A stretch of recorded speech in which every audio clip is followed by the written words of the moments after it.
Agradecemos al doctor Fernando Galindo por este recorrido que ha hecho alrededor de estos patrones comunes en la historia alrededor del bien y del mal. Es importante para nosotros reconocer que este recorrido, doctor, nos ayuda a comprender un poco la historia de la humanidad, nos ayuda a comprender el norte, nos ayuda a comprender el futuro de nuestra propia humanidad.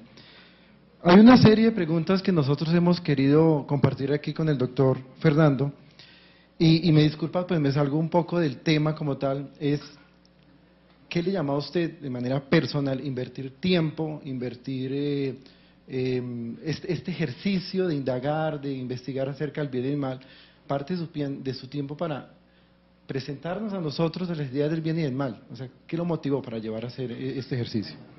Bien, yo creo que es fundamental para nosotros y para cualquiera, de alguna u otra manera, pensar sobre estos temas.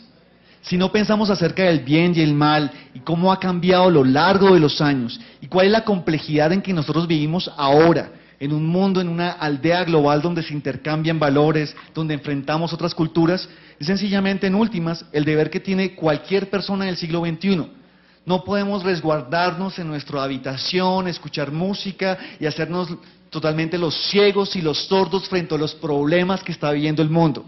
Nuestra indiferencia está alimentando las capacidades, ¿sí?, de otro tipo de personas. Nuestra falta de participación es lo que ha dado en últimas el pie para que muchos políticos, gobernantes, empresarios se sientan plenamente cómodos para actuar a su voluntad. Entonces, más allá de ser un tema personal, como nos refiere el profesor, creo que es la tarea de todos nosotros. La tarea de falta, y no solamente hacer esta arqueología del saber y entender qué es el bien y qué es el mal, según distintas tradiciones, sino ver cómo esa arqueología del saber ha seguido sus pasos hasta el día de hoy. Y en un mundo de una complejidad tan alta como la que tenemos, en un mundo de millones de personas donde el bien y el mal comienzan a desdibujarse, necesitamos volver a pensar estos problemas, indistintamente si somos filósofos, ejecutivos, administradores de empresas, diseñadores. Esto nos compete como ciudadanos. Y es obvio recordar que nuestra indiferencia, nuestro espaldarazo a estos temas, nuestra satisfacción de pensar que esto no es asunto nuestro, es lo que más les sirve a las personas para salirse con la suya, a algunos. Hay un punto importante, doctor, frente a su conferencia. Abordó muchísimos temas alrededor de, pues, tanto en términos de contexto como de grandes pensadores que le apuntaron a argumentar de alguna manera en qué consiste el bien y el mal. Alrededor de tanta teoría, de tanto referente epistemológico, doctor, ¿cuál es el punto central del bien y el mal? Depende de la época, pero en nuestra época tenemos muchos puntos centrales, y recapitulo brevemente. La noción del equilibrio y del progreso, esa noción de salvaguardar nuestros recursos naturales o seguir arruinándolos de una u otra forma. Tratar de establecer una jerarquía de qué es lo relevante en nuestra sociedad hoy, para el futuro, como usted lo mencionaba, de la humanidad. Es necesario esa reflexión. La reflexión entre el equilibrio y el progreso es una de las fundamentales, una de ellas. La otra noción es la que tenemos con nuestra noción de felicidad. Y lo quiero empatar con la noción de madurez. Nuestra sociedad, desgraciadamente, la gente está más preocupada por los derechos que tiene que por los deberes que tiene. Y esto es fundamental, y nos lo decía el Premio Nobel de Literatura José Saramago, decir, ya es hora de escribir la carta de los deberes de los ciudadanos, del tipo de madurez que tenemos. Hemos hablado mucho al respecto, se ha escrito demasiado, pero es necesario encontrar la madurez suficiente para acatar esas ideas. En ocasiones, cuando uno mira noticiero, pareciera que esto fuera el informe de un prekinder, con miles de personas que están transgrediendo cosas que son totalmente elementales. Y cito de nuevo el ejemplo, no conduzca cuando esté embriagado. ¿Cuántas veces tenemos más que decirlo? Entonces uno podría decir, es un problema de información, o no lo hemos dicho elocuentemente. No, lo hemos dicho elocuentemente, pero no estamos pidiéndole madurez a las personas. Entonces yo creo que esa madurez respecto a lo que queremos de la sociedad es el problema, el tema neurálgico. Mientras continuemos con una situación que han llamado esa palabra infancia, Unmündigkeit, la imposibilidad de darse de comer por sí solo. Si seguimos tratándonos y pidiéndonos entre sí como si fuéramos niños de pre-kinder, pues creo que esto va a ser muy problemático. Me evoca una pregunta alrededor de la educación. la etimología de la educación es educar, es sacar del individuo lo que él tiene allá adentro. Usted hace una afirmación bastante compleja y complicada. Realmente los educadores tenemos algo que hacer, porque día tras día, noticia tras noticia, secuestro tras secuestro, bomba tras bomba, parece que el mal sigue reinando, inclusive interpretando el yin yang, es la zona oscura que rodea la zona blanca. ¿Qué hace un educador frente a una sociedad tan, pero tan llena de maldad? Hay varios momentos. El primero es que la apuesta por la educación es la mejor apuesta. Es una apuesta, sin embargo. Sí, insisto, nadie va a decir que a partir de mucha educación la gente va a ser toda buena. No, es muy difícil que no. Es una maravillosa apuesta. La segunda es pensar que ¿quién es responsable por la educación? ¿Son solamente responsables los colegios, los profesores? ¿No intervienen también otros medios? ¿Termina la educación con el colegio, con la universidad? Esta educación, la educación para ser ciudadano, para ser cívico, tiene que ser una tarea conjunta. Por desgracia, políticos, personajes de la vida social, le echan la culpa siempre al profesor una y otra vez. Dicen, es porque allí, en kinder y en prekinder, no le enseñaron bien esto. Es justamente ahí. Entonces, si le hubieran enseñado esto, pudiéramos hacer algo diferente, pero no ha sido enseñado. Entonces, la responsabilidad de la educación es algo conjunto de toda la sociedad, sin falta. Y cuando digo toda la sociedad, quiero decir todas las personas. Como decía Confucio, el ejemplo es la mejor pedagogía. Una sola persona que dé mal ejemplo es una cadena de atrocidades. Y el mejor ejemplo que yo noto es cuando alguien se pasa mal la calle.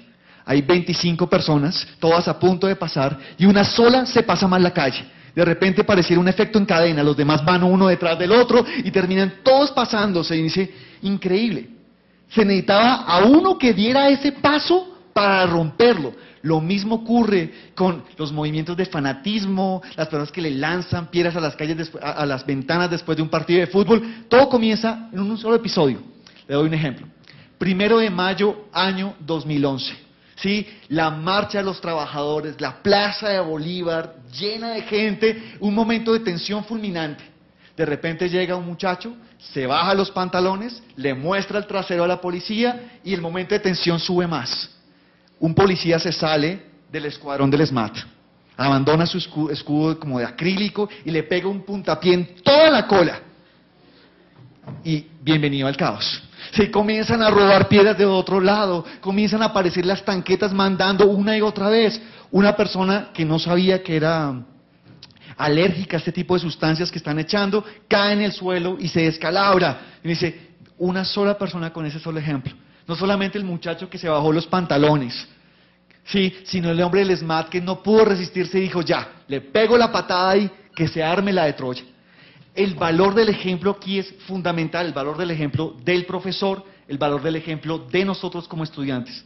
Y una tarea que pienso que es necesaria complementar es esos vasos comunicantes entre la academia y las personas. Piensen por favor ahorita en un proceso de paz que se ve en Colombia, donde usted a un lado coloca a un doctor de filosofía, un hombre con una inteligencia formidable, dueño de una elocuencia extraordinaria, y aquí a un hombre que lleva 35 años combatiendo en el monte. ¿Se van a comprender estos dos personajes? ¿Hablan un mismo idioma de una u otra forma?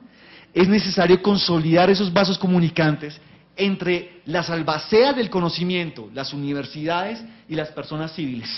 Donde no se fortalezcan esos vasos comunicantes, estaremos en una torre de Babel más.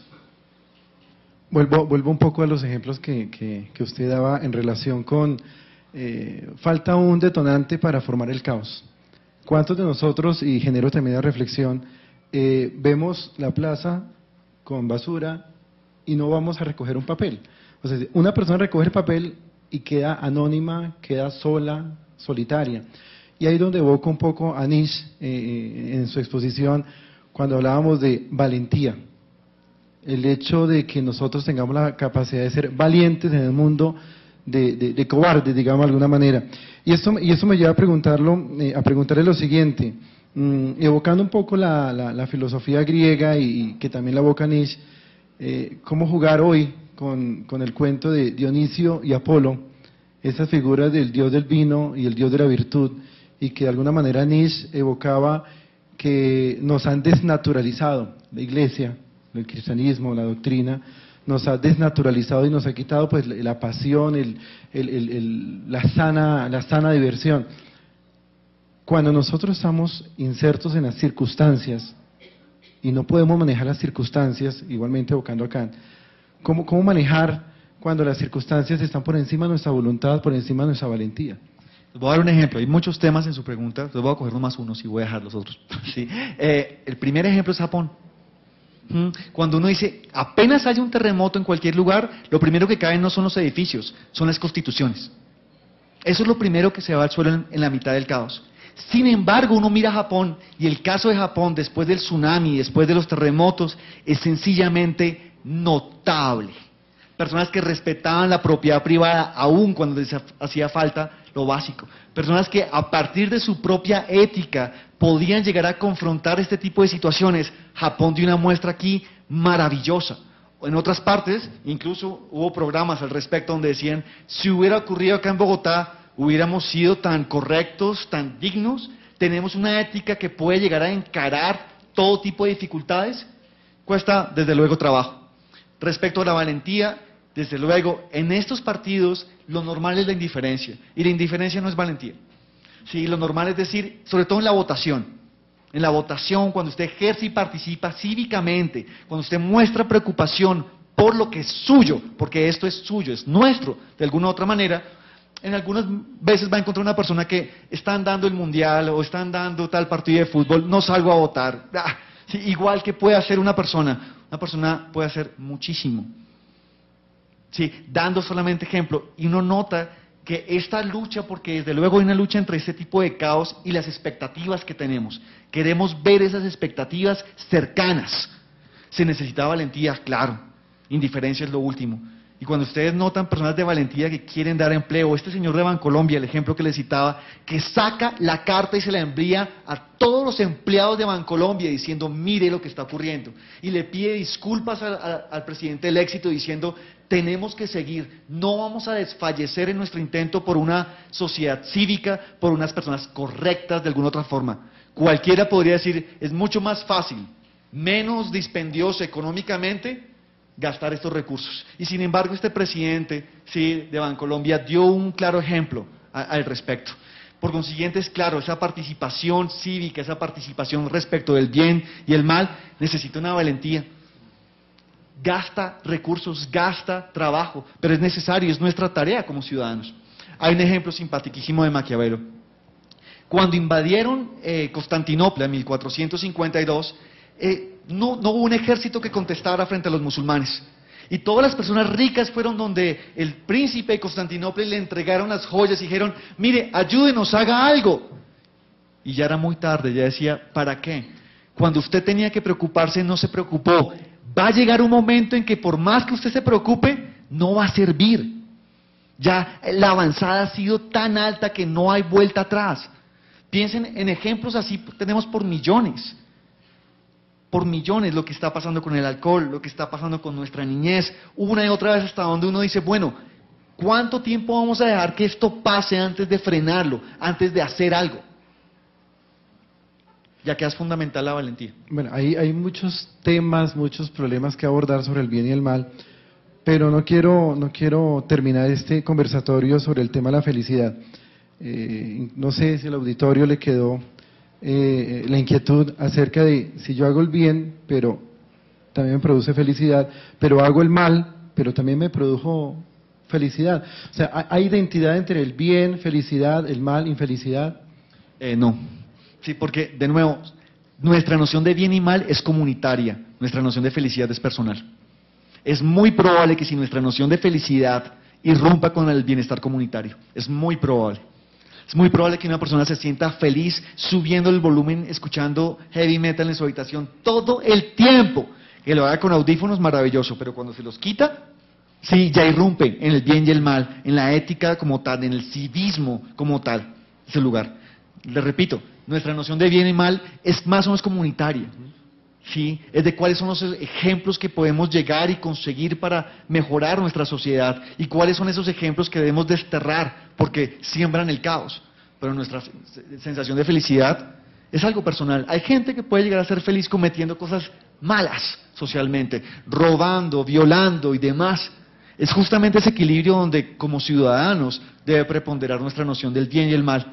Hay una línea que va dentro de lo que nos puede hacer felices y lo que sea correcto. Y la sociedad, y sobre todo una sociedad que abre libertades, permite eso.